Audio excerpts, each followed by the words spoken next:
The Return of Albert by Marriott Edgar. Read by Stephen Holloway. You've heard how young Albert Ramsbottom, in the zoo up at Blackpool one year, with a stick with an horse's head handle, gave a lion a poke in the ear. The name of the lion was Wallace. The poke in the ear made him wild, and before you could say, "Bob's your uncle," he'd up and he'd swallowed the child. He was sorry the moment he'd done it. With children he'd always been chums, and besides, he'd no teeth in his noddle, and he couldn't chew Albert on gums. He could feel the lad moving inside him as he lay on his bed of dried ferns, and it might have been little lad's birthday. He wished him such happy returns.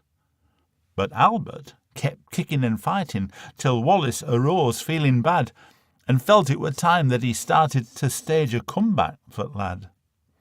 So with his head down in a corner, on his front paws he started to walk, and he coughed and he sneezed and he gargled till Albert shot out like a cork.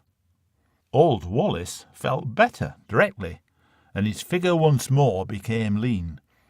But the only difference with Albert was his face and his hands were quite clean. Meanwhile, Mr. and Mrs. Ramsbottom had gone home to their tea, feeling blue. Ma says, "I feel down in the mouth like." Pa says, "Aye, I bet Albert does too." Said Ma, "It only goes for to show you that the future is never revealed. If I thought we was going to lose him, I'd have not had his boots soled and heeled." "Let's look on the bright side," says Father. "What can't be helped must be endured. Every cloud has a silvery lining, and we did have young Albert insured." A knock at the door came that moment, as Father these kind words did speak. 'Twas the man from Prudential. He'd called for their twopence per person per week. When Father saw who had been knocking, he laughed, and he kept laughing so that the young man said, "What's there to laugh at?" Pa said, "You'll laugh and all when you know." "Excuse him for laughing," said Mother, "but really things happen so strange. Our Albert's been ate by a lion.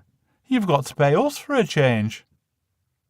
Said the young fella from the Prudential, "Now, come, let's understand this. You don't mean to say that you've lost him?" Ma said, "Oh no, we know where he is." When the young man had heard all the details, a bag from his pocket he drew, and he paid them with interest and bonus the sum of £9 4 and 2.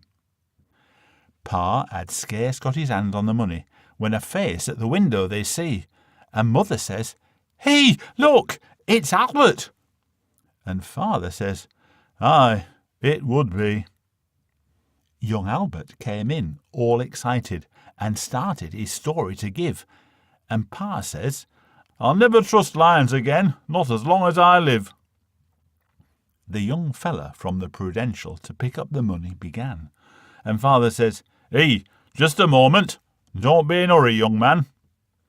Then giving young Albert a shilling, he said, "Pop off back to the zoo. Here's your stick with your horse's head handle. Go see what the tigers can do."